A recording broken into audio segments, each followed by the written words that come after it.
Hey everyone, welcome back. Today, we're diving into a Hollywood tale that left many people stunned, an unexpected discovery linked to the quiet residence of legendary actor Robert Redford. After years of choosing a life away from flashing cameras and public noise, his private estate suddenly drew intense curiosity when long-hidden details quietly came to light. Behind those walls lies a story few imagined, layered with mystery and unanswered questions. What awaits beyond that threshold challenges, assumptions, and sparks endless intrigue. Let's uncover it together. Stay with us, because this is a journey you won't want to look away from. Have you ever felt connected to the legacy of Robert Redford or experienced one of his classic films? If yes, drop a 1 in the comments. If not, leave a 0. Let's see how many viewers still recognize the lasting impact of a true cinema icon. Enjoy the video, and if you like thoughtful stories with a touch of mystery, consider subscribing to support the channel. More intriguing and unexpected journeys are on the way. In recent hours, waves of reflection and speculation have swept across the global film community around the enduring legacy of Robert Redford, the celebrated actor, director, and visionary behind Sundance. Long admired for shaping American cinema across generations, his influence once again became a focal point as conversations turned toward the life he built away from the cameras. As the day unfolded, curiosity shifted to the wealth of stories, values, and creations associated with his name. What quiet sources have begun to hint at regarding Redford's personal world, and the legacy he carefully guarded is both unexpected and deeply fascinating, revealing layers few ever imagined.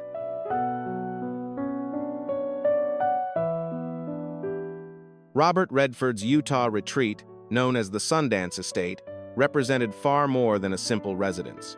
Tucked deep within the Wasatch Mountains, framed by towering pines and flowing streams, it served as a sanctuary where he lived quietly, created freely, and preserved his privacy for decades. Sundance was not just a physical space, but a reflection of his values, imagination, and way of seeing the world. Now, as time invites reflection, those closest to him are gradually uncovering the true breadth of what he built there, a legacy richer and more meaningful than many ever realized.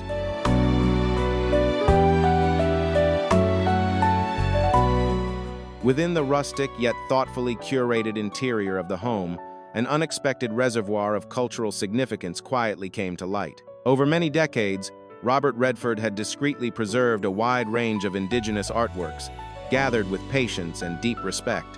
Handcrafted textiles, finely detailed ceramics, and symbolic carvings were safeguarded from public view, each piece telling a story of heritage and tradition. Specialists now suggest that this assemblage could rank among the most meaningful private collections of its nature in the country. The revelation quickly drew the attention of historians and cultural stewards, who moved swiftly to document, preserve, and honor the legacy embedded within these remarkable works.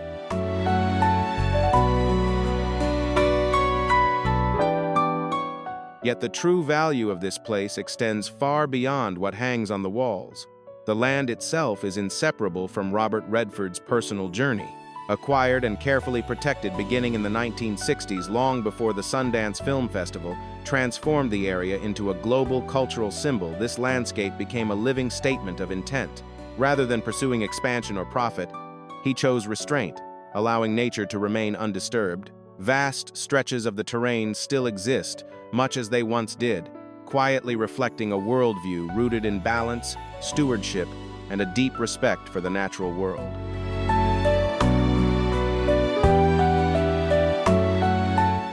Today, the Sundance grounds stand for far more than remembrance alone. They have evolved into a living narrative, quietly conveying the spirit, imagination, and enduring bond with nature that defined Robert Redford's life. Each preserved object and untouched landscape offers insight into a character marked by humility, reflection, and a sincere respect for indigenous heritage. Though his physical presence has faded, the values he nurtured continue to resonate, encouraging future generations to think differently about art, land, and responsibility. More than ever, these grounds remain the steady pulse of a vision that was never meant to end.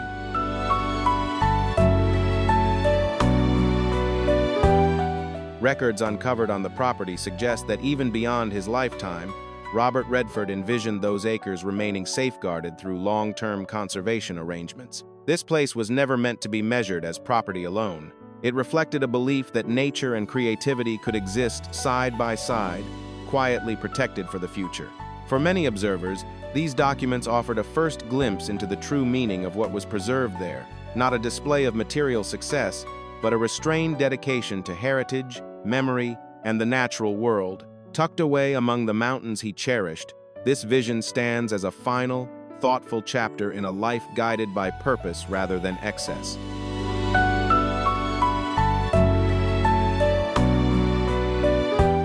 Beyond the familiar image of mountain retreats lies a broader, more intricate chapter of Robert Redford's story. Following his passing, careful reviews of estate documents by legal advisors and family members began to reveal the true scope of his thoughtfully curated property holdings. These were not amassed for spectacle, but selected over time to mirror personal values as much as aesthetic preference. His presence reached into California's celebrated wine country, including an expansive retreat in Napa Valley, known as Danza del Sol, which he later transferred in a discreet sale nearing $7 million. Together, these findings point to a quietly managed portfolio shaped by intention, balance, and a long-term view rather than excess.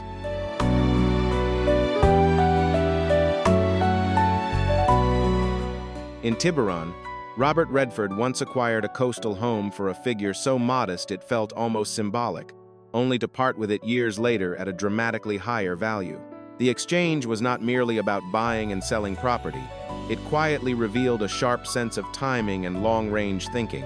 In an industry often fueled by spectacle and instant reward, Redford appeared drawn instead to meaning, patience, and underlying worth. This lesser-seen dimension of his life, the careful steward and measured decision-maker, adds depth to the familiar image of the artist. And when viewed alongside his Utah properties, it hints at a story far richer than simple ownership.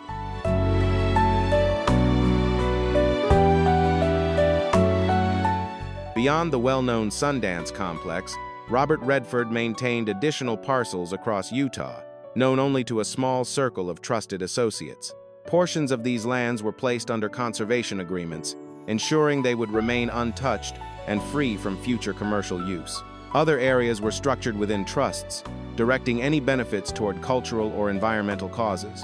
These choices reveal that land, for Redford, was never about display or accumulation. Instead, ownership became a quiet instrument of care, a way to safeguard character, meaning, and continuity. In his hands, property was not a symbol of power, but a promise of respect and preservation.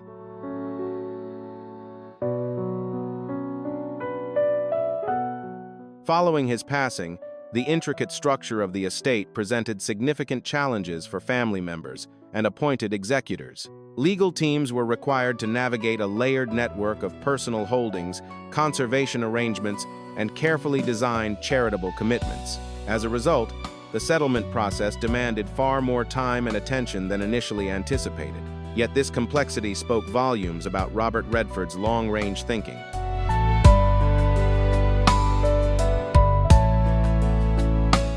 Every decision reflected a desire for resources to continue serving a greater purpose, benefiting society and the natural world in line with the values he quietly upheld. So what do you think? Should well-known figures like Redford be allowed to keep their private worlds truly private? Or does public curiosity deserve a closer look behind the scenes? If you support privacy, leave a 2 inches the comments. If you believe the public should know more, type 5. And don't forget to like, share your thoughts, and subscribe so you won't miss the next fascinating story.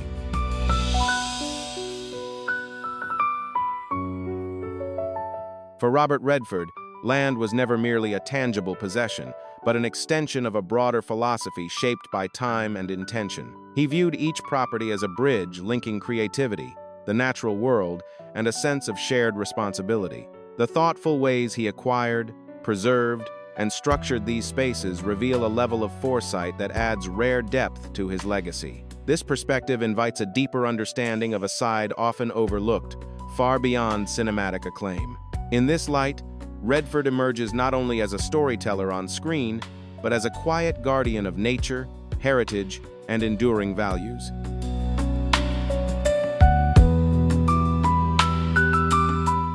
Examining the plans he set in motion after his lifetime uncovers a deeper dimension of Robert Redford's character and vision. He left behind not only creative accomplishments, but also landscapes intentionally safeguarded through careful foresight. His legacy weaves together nature and creativity, memory and continuity, linking what has been with what is yet to come. Through a clearly defined strategy, Redford ensured the principles he cherished would endure. This lasting imprint stands as a quiet affirmation of both his imaginative spirit and his sense of responsibility beyond time.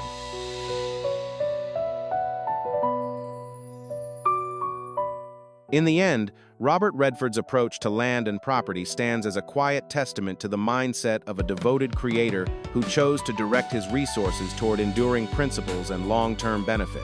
This is not merely a narrative of possession or financial strategy, but a thoughtful fusion of conviction, care, and responsibility. His choices consistently reflected an attention to continuity and deeper purpose, favoring what lasts over what dazzles. Seen this way, his real estate legacy becomes an extension of a life guided by intention, a living example that continues to inspire well beyond its time.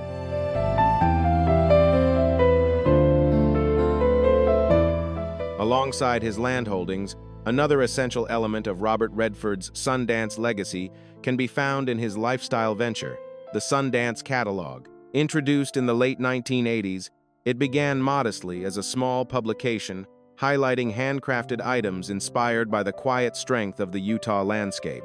With time, it evolved into a well-recognized national presence, supported by physical stores and admired for its emphasis on craftsmanship, quality, and genuine character. For Redford, this endeavor was never just commerce.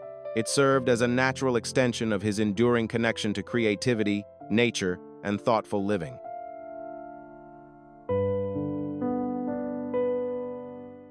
Yet in the final stretch of that journey, the glow surrounding this venture began to soften. In the months leading up to the end of his life, the Sundance Catalog, together with its retail branch, Sundance Living, revealed plans to close all remaining stores across the United States.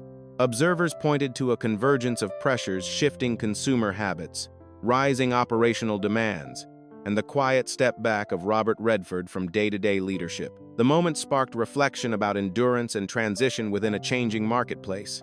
Still, for those who understood his path, this chapter felt less like an ending and more like a natural turn in a human story shaped by creativity, conscience, and a lifelong care for both culture and the land.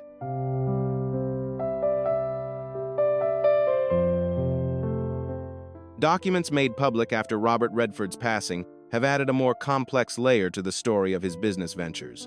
They point to financial difficulties that surfaced during a challenging period, affecting a number of independent artisans who had long collaborated with the Sundance Catalog. According to shared accounts, unresolved payments created strain and uncertainty within a creative community that had once thrived on mutual trust and shared values. The subsequent transfer of company assets to Corbin Liquidation LLC, a firm specializing in restructuring and liquidation, signaled the depth of the operational challenges involved. For many observers, this moment does not redefine Redford's legacy, but rather highlights the complicated realities that can arise when ideals, commerce, and changing times intersect.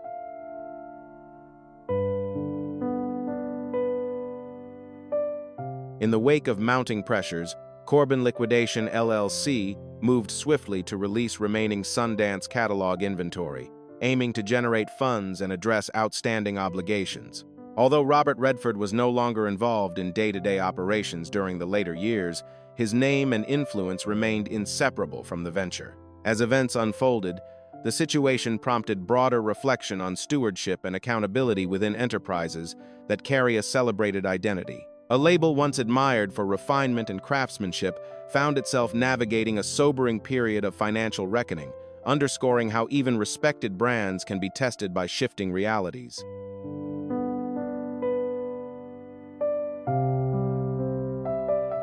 Legal representatives overseeing Robert Redford's estate are now carefully examining the boundary between personal holdings and obligations connected to the Sundance Catalog.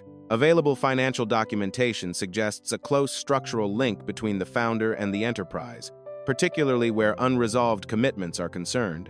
This overlap introduces complexity, as business responsibilities may influence the overall value of resources designated for family members and charitable causes. While Redford is widely remembered for creating a respected cultural brand, the presence of substantial financial challenges adds a nuanced layer to the process of settling his affairs, illustrating how legacy, commerce, and responsibility can become deeply intertwined.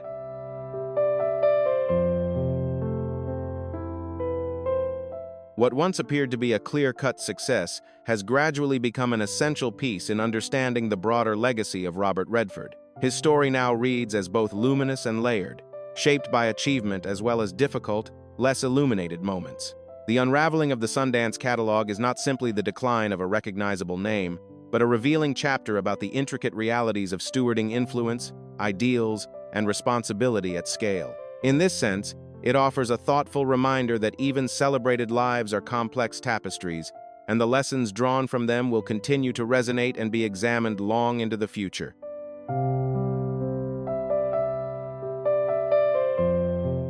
For admirers, this revelation carries a mix of admiration and quiet disappointment. The catalog once embodied Robert Redford's hope of making artistry and skilled craftsmanship accessible beyond elite circles.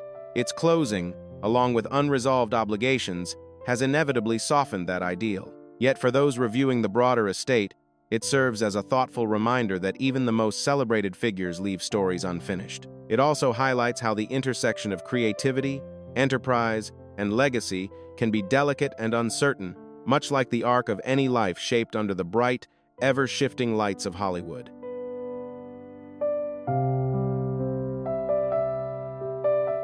As relatives and legal advisors carefully reviewed Robert Redford's holdings, a series of unexpected details gradually came into view. The most striking insights did not emerge from financial files or formal records, but from within his Sundance residence itself. Over many years, Redford had quietly nurtured a deep interest in Native American art and heritage. His living spaces held hand-woven textiles, time-worn ceramics, sculptural pieces, and other cultural works, thoughtfully gathered over time.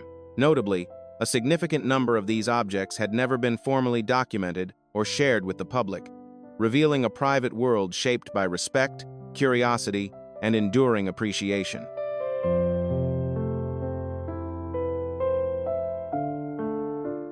Specialists in the art world were soon invited to evaluate both the scale and significance of the collection, and their conclusion was swift and striking. It ranked among the most meaningful privately held collections of native art in the nation. Beyond material worth, the pieces revealed a deeper narrative, one of cultural awareness, patience, and genuine respect for indigenous heritage associated with Robert Redford. Yet this discovery proved to be only the opening chapter. As additional rooms were carefully examined, archivists uncovered another layer of remarkable materials, suggesting that even greater revelations were still waiting quietly behind closed doors.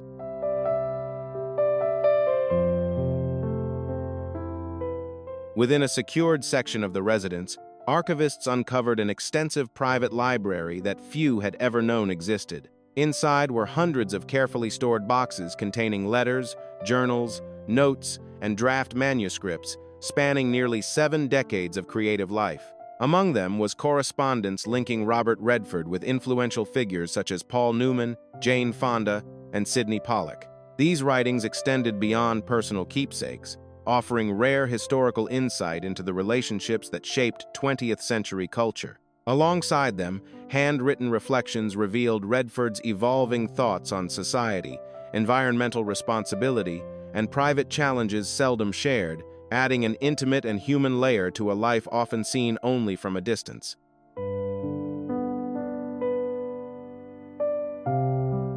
These revelations have brought forward a far more nuanced portrait of Robert Redford not only as a screen icon, but as a deeply contemplative and intellectually engaged individual.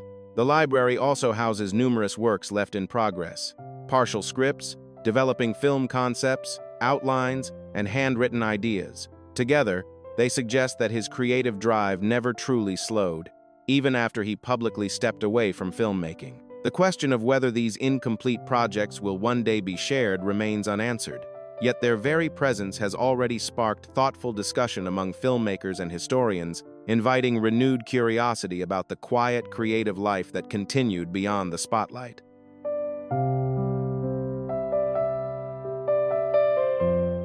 For archivists and historians, the Sundance Archive represents far more than a private trove of memories. It stands as a cultural record, a living reflection of the values, convictions, and human connections that shaped Robert Redford over decades. Each journal entry and every exchanged letter adds another layer to a portrait that is richer and more complex than public images ever suggested. The careful work of organizing, digitizing, and safeguarding this material is expected to span many years, underscoring just how significant and far-reaching this archive has become.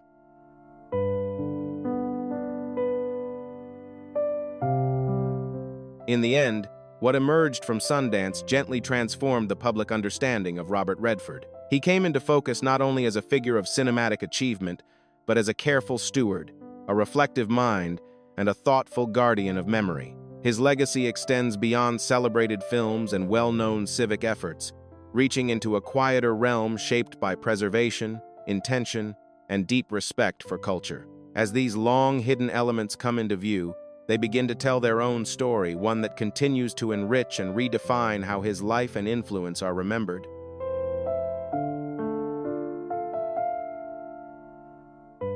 If the estate of Robert Redford reveals anything beyond art and land, it is the remarkable depth and consistency of his giving. For many years, he was widely recognized not only for his work on screen and behind the camera, but also for his outspoken support of environmental protection, indigenous communities, and independent storytelling. Yet what has come to light since his passing suggests that this commitment extended far beyond public advocacy. Embedded within trust arrangements, handwritten notes, and private correspondence are carefully considered financial and strategic plans designed to sustain these causes over time, carried forward quietly, thoughtfully, and with enduring intention.